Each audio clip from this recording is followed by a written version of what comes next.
great Christmas movies came from a point of national crisis. Great Christmas movies are about redemption. We just came out of a national crisis with COVID, international crisis. Yes. Yeah. Mm-hmm. But what have we gotten out of it? We live in a time period where redemption and forgiveness, I don't think that is a popular message right now. Once these Christmas movies start injecting redemption into them, and they won't be perceived as sappy or ridiculous or whimsical. They'll be received as like, hey, no, this is actually something good. This is something that we can all agree is important for the holidays. Welcome to the Catholic Film Club, where we talk craft and conscience and Christmas. And Christmas. Patrick, you're here. You haven't been here in weeks. I'm back. I'm joined by my co-producer, Patrick Bautista. I'm Michael Coy. Welcome to the Catholic Film Club. I'm feeling the Christmas spirit right now, Pat. What about you? I'm just getting into it. I feel like now that we're going on break, I can finally get into the Christmas spirit, but there's a reason that I'm not wearing a Christmas sweater and Michael is. Why? Because I'm more of a Scrooge than you. So. Oh, okay. But as of like today and tomorrow, the Christmas sweater's coming back on. I'm excited for the Christmas season. We've got a lot of good movies coming up that we're going to be talking about. Very good. Going to talk about Nosferatu, A Complete Unknown, the Bob Dylan movie. At least I will talk about that. And what I'm excited for, Patrick, is all the gifts I'm going to get. Yeah, I want to do something. We've never done this before on the podcast, but being that we're in the Christmas spirit and I'm not quite there yet, I decided to compensate by getting Michael a completely wrapped and never seen before Christmas present. This is for you, Michael. Patrick, and it's never been opened. You shouldn't have. Merry Christmas. What could it... This is amazing. What could it be? You got to open it up and find out. Man, Patrick, you shouldn't have. I'm so excited. Stop. Is this going to be a lot of DVDs stacked on top of each other, Let's sideways? Open it and find out. Oh my goodness. This is actually amazing. This is a story, Alfred Hitchcock's Storyboards, a non-sponsored book on the podcast. I don't even know why I'm holding this up. I'm just grateful, Patrick, that you gave it to me You're in real life. You're so welcome. And we opened this and I realized we should have done this on air. We should have. And that's how I kind of like to handle gifts from people, by instantly criticizing the method that they were given to me. Hey, you know what? It's Christmas, so it's okay. I forgive you. It's a season of forgiveness. It is. Now, today in this episode, we are going to talk about two things. One, we're going to talk about our favorite Christmas movies, our recommendations, but we're also going to talk about what was the best time for Christmas movies. Are we in it now? And how can we get it back? Yeah. But to do that... All right, Patrick. Well, let's just get right into that discussion with no further interruptions or delays. Yeah, let's talk about Christmas movies. Hey, are you guys talking about Christmas movies? Oh my gosh. What? Could it be a person that nobody knows who watches this show? It's John Cleary. John Cleary is here. Oh, with a mic set up everyone. right for you. John, thanks for Talk coming about on a here. Christmas miracle. John is a graphic designer for Benedictine College, and he's a fellow movie fan. And we're just gonna futz with this mic for a little bit. As you can see, I'm not a professional. And he just randomly happened to stop by the studio, and we wanted to talk Christmas movie. This is a pretty loose episode. John, Welcome, John. Welcome. Thank you. I apologize, John, for you having to be on your future least favorite episode of the Catholic Film Club. There might be some truth to that. We'll see. Okay, so I wanted to pose a question to the folks at this table, but first we need another guest.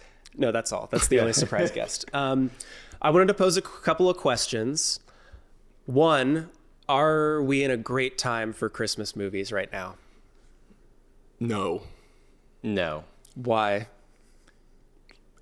Have you seen the ads for Red One?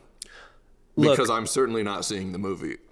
Look, all I know is that apparently Red One is a perfect example for Aristotle's virtue ethics. Oh. That's a hot take. Moving swiftly on from that I think one. that's self-evident. Moving swiftly on. So what was a good time for Christmas movies? Maybe that can help us figure out why this time isn't really cutting the mustard. What was a great time? The 50s? There's a couple different points of time. I think me being a little bit younger, when I was growing up, I didn't realize it at the time, but in hindsight, like the early 2000s kind of had a resurgence of unique and special Christmas movies that still captured the Christmas spirit.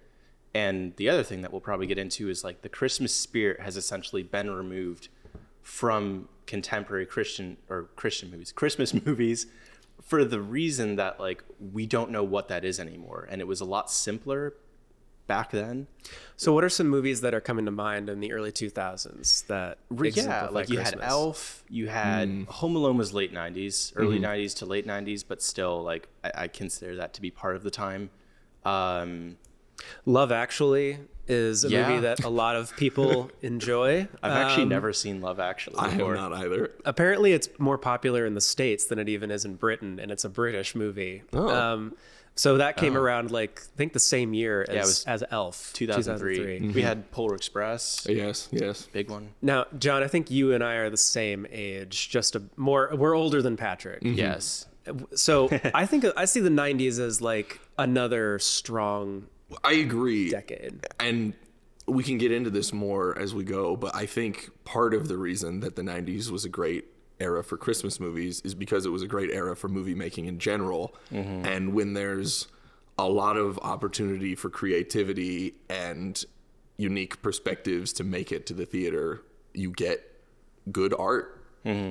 So we're kind of looking up other decades when Christmas culture, like even music, was like really on the rise. And another one that really came to mind was like the very late 40s and all the way through the 50s. You're getting this resurgence of Christmas, art, and it's kind of like things that have stood the test of time for decades. That seems true, but I am not a classic movie guy. I've seen almost nothing from that era, save maybe like Citizen Kane and the Ten Commandments. So just I don't movies. know.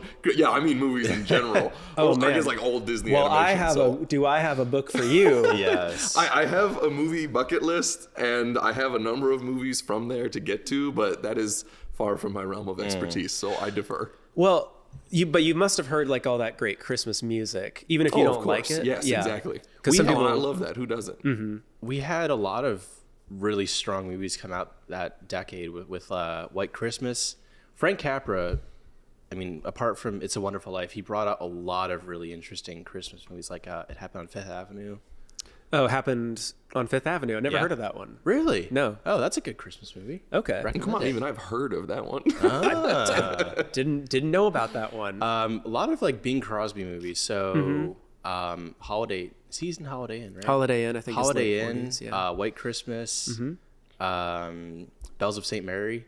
Like a lot of Christmas movies were coming out in that time period.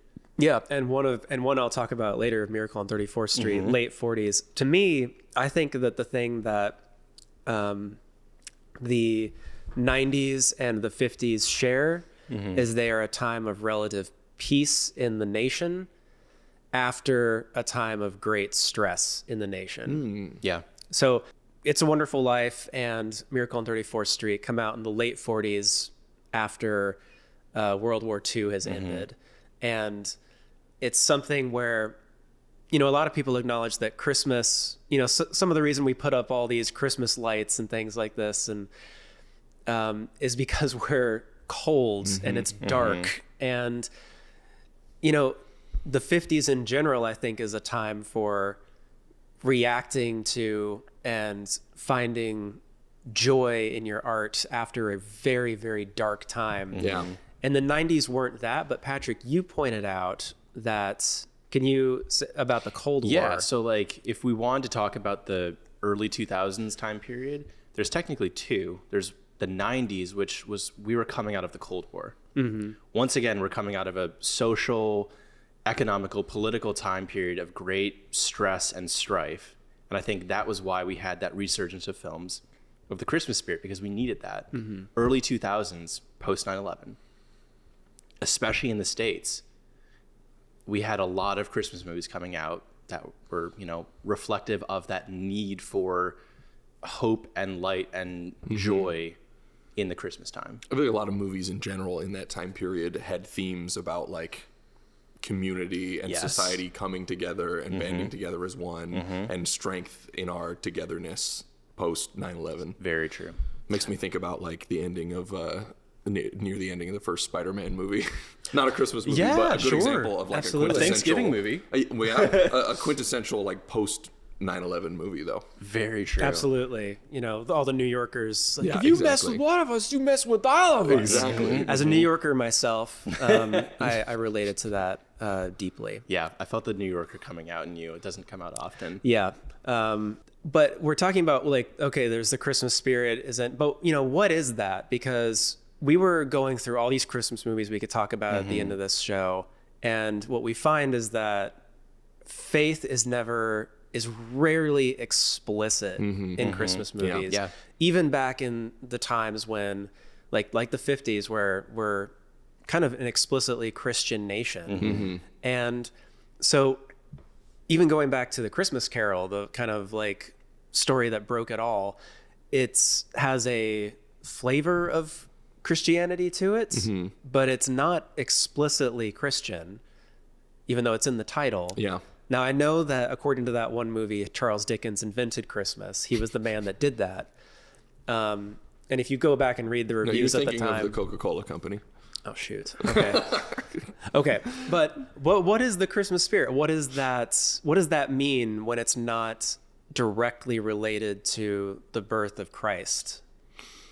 In trying to figure out, like, okay, there are contemporary Christmas movies that have what I believe to be the Christmas spirit, and then there are movies from like the 40s and 50s and on that still have that Christmas spirit. So what is it that makes a really good Christmas movie or an ideal Christmas movie? And I think it's the theme of redemption that is prevalent in almost every single really solid Christmas movie, from my own personal favorites and all of yours personal favorites. I'm sure we can probably find one element of just straight up redemption. It was brought up, especially with A Christmas Carol and the Scrooge character. It almost becomes explicitly necessary for redemption to be involved in a Christmas story.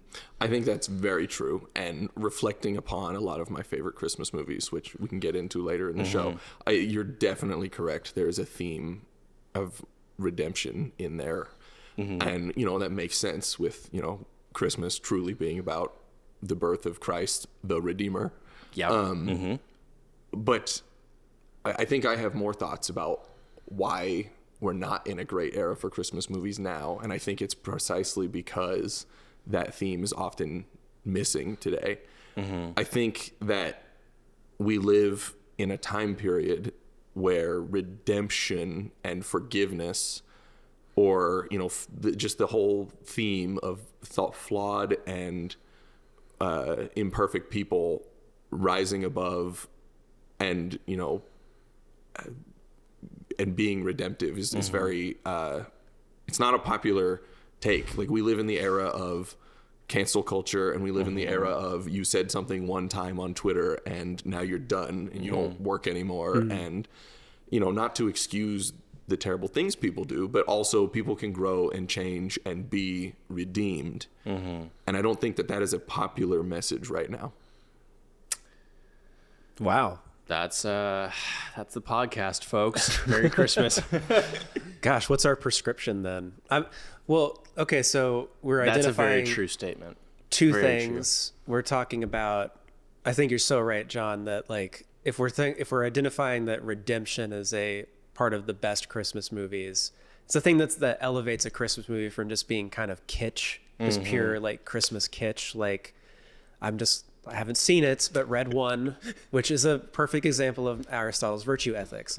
But if I can riff off that for a second, I haven't seen Red One either, but I feel like I've seen a lot of advertisements in recent years for what feels like the same Christmas movie again and again, which is like action hero Santa or action hero Christmas movie or something like that, where the general tone of the movie seems to be kick butt for Christmas, and that's not.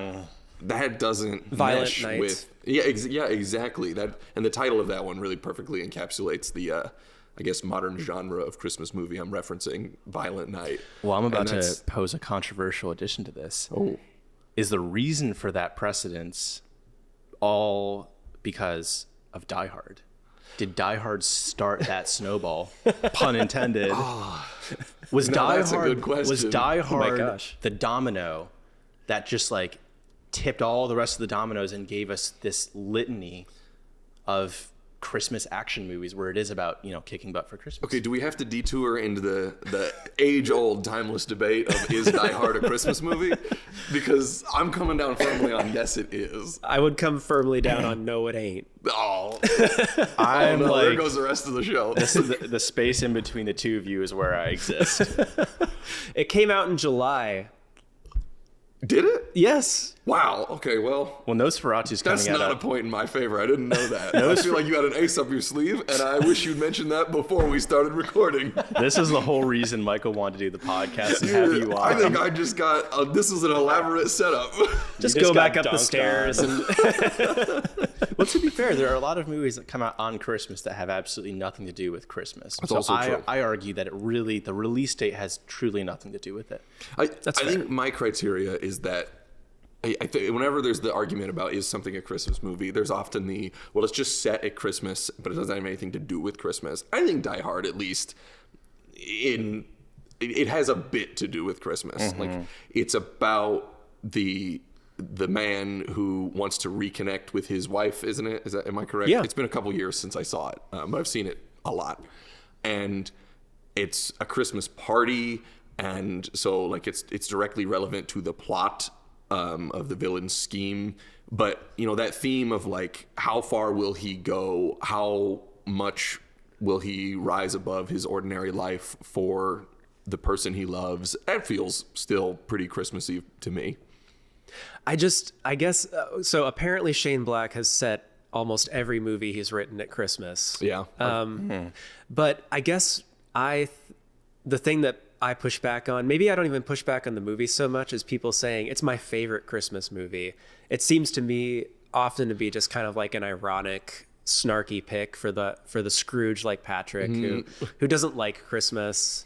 I'm an old curmudgeon. He's an old curmudgeon who gives awesome Christmas presents. But yeah, so I think that's where, but your arguments, and I haven't seen it in a while, I mean, that's coming from an earnest place. I just feel like Christmas movies have to be earnest in a way. I think that's true. Yeah. You can't have a cynical Christmas movie. Even Bad Santa, which we won't get into huge detail on here, but it's an ironic concept, but I don't think it's an ironic movie. I think it shows that there's a character who needs redemption, like you're talking about, and maybe he gets like a tiny little bit of it at the end. And yeah, I think if we really wanted to get into it, trying to figure out what makes a good Christmas movie or what like isn't a Christmas movie would be analyzing the direction or like the process that this redemption takes place. Because I don't think it's sufficient that redemption is a theme to a Christmas movie, because there's a lot of good ways and bad ways to go about it. And there's a lot of ways you could kind of allude to redemption and it still doesn't, get all the way to a good Christmas movie. right. But just like as a starting block, I think what we're seeing absent in contemporary Christmas. I don't know why I keep messing that up. What we're seeing absent in contemporary Christmas movies is the lack of any redemption. Or if it takes place, it goes about it in a very campy, fun, whimsical way and doesn't really give it a serious nature to it. And to tie together the 2 points that we're observing of like great Christmas movies came from a point of national crisis, great Christmas movies are about redemption. We just came out of a national crisis with COVID, international crisis. Yes. Yeah. But what have we gotten out of it? We've gotten some movies that are flying under the radar, or that like the Holdovers. I was going to mention the Holdovers specifically. Our friend Jared loves 8-Bit Christmas, which I'm going to check out soon. That came out a couple years ago. So they exist, but they're not, there's no zeitgeist for the Christmas spirit. And I think the reason for that is what John Cleary's point was about how we view redemption and how we view giving second chances as a society. I think that's true. Yeah, not to COVID. just keep throwing out more sad thoughts about the world today, but I think another part is that like movies, not just Christmas movies, but movies in general today feel like they have so little to say about like anything. And not that there's no movies that still have distinct points of view, because there surely are, but like big budget, lots of advertising and production budget studio movies, like think of things like Marvel movies and the like, the Marvelization of cinema. They don't have anything to say because their aim is mass market appeal to everyone. And so if a movie has something to say or really believes in a distinct perspective, like a Christian perspective on Christmas, or like we were talking about redemption, about believing distinctly in the redeemability of people, that doesn't appeal to everyone universally. And so, it feels like a lot of movies today, the best we can do is, well, be nice to everybody, whatever that means, and embrace relativism and find your own meaning. And that isn't a great foundation to build a Christmas movie off of. Yeah, I feel like all of these movies that you're shouting out are kind of running on fumes of, let's say, Aristotle's virtue ethics or poetics. It's like, okay, we've got this blueprint, so just this is part of the thing that's in the movies. It seems obligatory. There's always a moral in these movies, but it always feels obligatory. It always feels That's like a perfect description. Like I have felt so many times watching movies in the theater in recent years, and I go to the theater quite a bit, but I can just see it coming. Like it's formulaic is the word for sure. Like I know, okay, here's the part of the movie where we're going to tee up what is the meaning of all this, and here's the part of the movie where we're going to then complete the, it's about whatever you find in it. And it's the same moral every time, because it's like the only one, it seems to me anyways, like studios are okay with saying. Yeah. It feels a lot like every movie comes out as another episode of a piece of like a Disney Channel sitcom, where at the end Hannah Montana is going to say sorry to her friend, and everyone's going to learn, and then someone's going to say a joke, and then the credits roll. Yeah. So I don't know. That's like, that's an industry thing.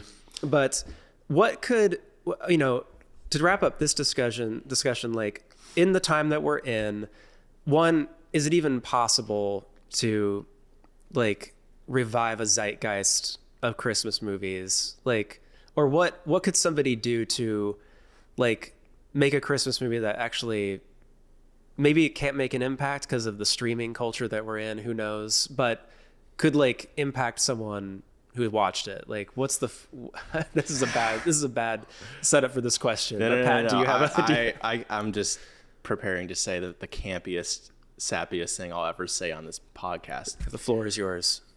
Based on everything we've talked about, we have identified that, the COVID time was kind of that international crisis where we first recognized, hey, we're coming out of this weaker and more divided as opposed to stronger. Yeah. Out of adversity comes community and comes unity as of the last 100 years. But COVID was one of those things where it was like, no, everyone's really more isolated than ever now. I think Christmas movies are reflective of the time we live in. So if you see an uptick in really good Christmas movies, we're like, hey, maybe society's doing pretty good. But as we've discussed, the last 4 or maybe even 10 years have been really awful with Christmas movies. I think in order for that to happen, it starts with the individual person, with trying to just do what we can to extend ourselves to our next door neighbor and to live whatever our definition of the Christmas spirit is, to try and bring that out in ourselves. The advancement on a larger level was the community. And then when the community starts doing that on a small level, we realize like, hey, we actually realize we need this. And then the Christmas movies that hope to explore those elements or bring back that redemption is hopefully in a couple years, or maybe it takes a longer time, like a decade, that's received better by the individual, because the audiences are kind of the ones that need to internalize that.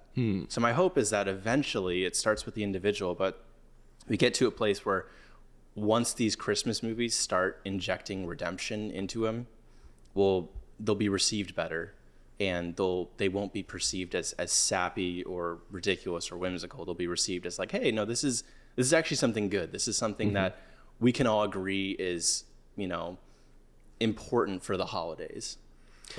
I don't think that's a sappy statement at all. I think that I think that the other part of that is we lived in the 50s through the 90s, I would say, with a brief kind of weirdness in the 60s there, in a Christian nation. Like, especially in the 50s and 90s, I would say.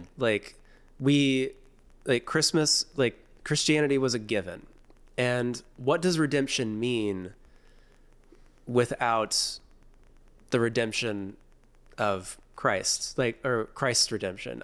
What does redemption mean right when you get down to the bones of it? Does it just kind of end up being, be nice to each other because, what else can you do? We're all, it kind of sucks here on this rock, but might as well, I think another message I've seen is like, oh, well, be kind and loving to each other because it's in your self-interest. Even things will be better for you if you are kind and, cooperative. But that is, that only takes you so far. Yeah. And sometimes people misinterpret the Christian life as doing something like being nice for your self-interest to avoid hell. But I think when you're living, I don't know, the thing that I hope to do, that I strive to do, is to do it for God's sake, for, that's the goal. It can sometimes be selfish, but but that's not at the heart of the people that I admire most around me who live good Christian lives. Right. I think the one thing that we've kind of lost is part of the spirit of Christmas is giving gifts. And giving gifts, the purest way of giving a gift is not expecting something in return. And I think that is something that's so reflective of Christianity and of what we believe in and what Jesus Christ, the Redeemer, has stood for, is the gift of giving without expecting anything in return. Redemption came on the cross. He gave his life knowing that we would reject and sin and reject the gift that he gave us, the greatest gift that we have all received. Patrick, I think that's beautifully said.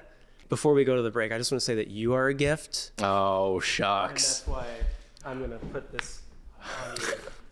Oh, my gosh. You are the present that we all need this season. You know what? Thank you. Thank you, Michael.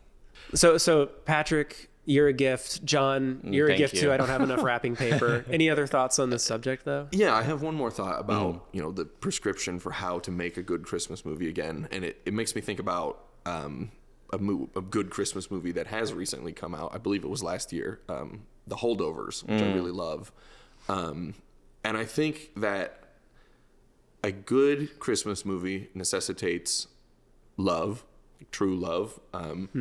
And true love necessitates vulnerability. And sort of connected to what I was saying earlier about big corporate studio movie making, where a lot of movies feel very corporate and scrubbed of any real viewpoint. A vulnerable movie says something about its creators and about their particular experience and their view of the world. And that's really what The Holdovers had for me, that it is not a Christmas movie for everyone, but it is very much a Christmas movie for the kind of person that relates to the pain and the vulnerability in that movie. Paul Giamatti says in the trailers, that's something to the effect of, I find the world to be a cruel and miserable place, and I think you and I have that in common. I think from that right there, you can tell that's not going to be a Christmas movie for everyone, but to a person who shares, to a person who can enter into the vulnerability of a line like that and relate to it, there's a lot of good to be found in that movie.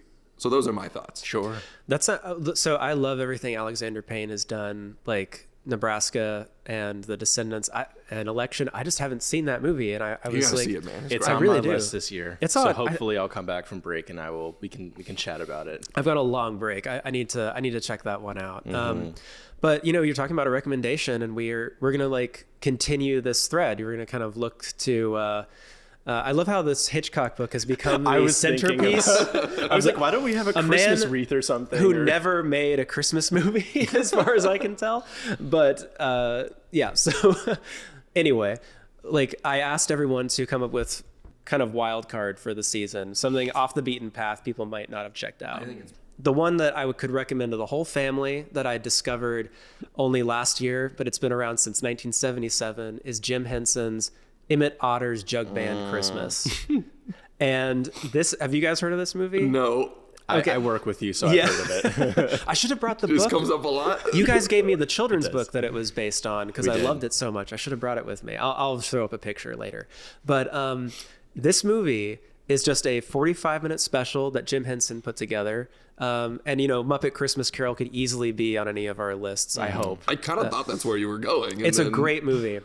But the one off the beaten path is EMMET OTTER. So it's kind of like its own version of the tale of the Magi, where some person gives a gift, another person tries to give a gift, or gifts of the Magi. Sure. But it's just about this like very dirt poor community of woodland creatures that are just, going along their day and trying to make ends meet, and they want to enter a talent show. And the EMMET OTTER wants to enter a talent show so that he can buy his mother a gift, and his mother enters the talent show so that she can buy him a gift. That's so sweet. Yeah. Now the nemesis A throughout, classic Christmas premise. the wild card in this movie throughout, is the River Bottom Nightmare Band. Oh my God. What? And this gang of marauding, like a bear and a snake and a fish and something this else. down. These guys come in like a bolt of lightning, and the movie does not end the way that you might expect. It's if you like any of the Muppets, anything like that. One, it's just virtuoso. It's virtuoso and it's adorable. It's the best I can say. I have it written Yeah. down. That's a good one. I love it. I think it's. I got a really off the beaten path one, at least for this audience, probably. I just watched it for the first time last night, actually, so I got to go with this for my wild card. It's a anime movie called Tokyo Godfathers, and I loved it. It was beautiful. Forewarning, it's a pretty heavy movie. I would not recommend it for like the whole family. It's a very mature movie, but it's also very beautiful. What is it about? It Briefly. is, in brief, it is about 3 homeless people in Tokyo, a older man who's been through a lot of pain in his life, a slightly younger man who is a gay man who wishes he was a woman, and a teenage girl who has run away from home 6 months ago. And it is about their discovery of an abandoned baby and how that changes their entire life and really draws them out of themselves into higher love and going above and beyond. And I don't want to give away too much. It's very heavy, as you can probably imagine from my description of the 3 characters. It deals with, I would describe it as simultaneously a very brutal and real look at, being a homeless person in Tokyo, but it's also explicitly a movie about Christmas miracles and about faith and about God. And, like a lot of Christmas movies, it doesn't get all the way there with being explicitly about Jesus or the Christian or Catholic perspective, but there's a lot of good in it, and it really spoke to me. So that's been on my list for a while, and I was on during the season last year, and I didn't feel it, but I'm gonna check it out this year. Me too. And it's funny because that jogged my memory. looking through the list of Christmas movies, I think it sounds like that could be a remake of a John Ford movie called Three Godfathers, starring John Wayne. So it's like a Christmas Western. True. Don't have a lot to back up that claim. We should look into that. We should look into it. Citation needed. Yes. We'll put the citation in the footer here. You reminded me of what I actually wanted my wild card to be. So initially, it was A Nightmare Before Christmas. Mm-hmm. But I'm changing my answer. I do love A Nightmare Before Christmas. I just watched it actually for Halloween because I feel like you can kind of watch it for both times. Mm-hmm. Yeah. Great movie, great stop motion. I just love the vibe of it so much. But I'm going to throw the wild card out here because it's a wild card. Children of Men. Came out on Christmas Day. What? The story, for the brief synopsis for those who have never even heard of it, you have a dystopian future where women have been infertile for like over 20 or 30 years. All of a sudden, this Clive Owen's character is kind of this sullen, depressed, former resistance type character, gets introduced to this woman who's pregnant.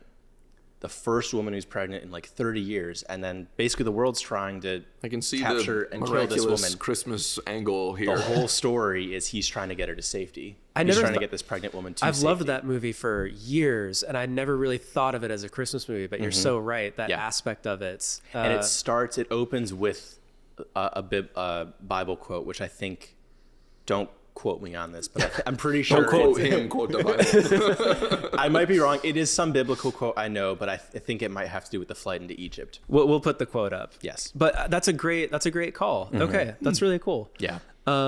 I'll have to, any excuse to watch Children of Men again. Yes. I'm into. The tragedy, I think I've only seen the end of that movie. It's, you know what? You know what's even tragic. better? There's nothing, the only thing better than the end of Children of Men is the first 2 hours of it. Yes. Oh, well, I have a lot to look forward to. I'm excited for you, John. Guys, thanks. I think we fixed Christmas finally. Yeah, we solved it. John, thanks for jumping Everybody in. just takes my advice specifically. We'll save Hollywood, people.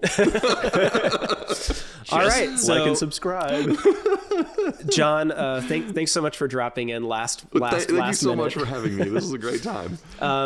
Patrick, thanks for opening my eyes to Children of Men being a Christmas movie. That's what I'm here for. This is the Catholic Film Club, brought to you by the Center for Catholic Media at Benedictine College in Atchison, Kansas. Have a blessed holiday. We'll be back after a couple weeks with our full episodes, talking about some very Christmassy releases like Nosferatu and Bob Dylan and the Incomplete Unknown. So until then, have a happy Advent. Merry and Christmas. God bless. All right. Here, I'm gonna go back to my abode. Oh, yeah. Stairway to heaven. Bye. Don't they do it in the Polar Isn't that Express? where I came from? It's the funny thing about consistency. It doesn't have to be there. It's your show. It is. All right.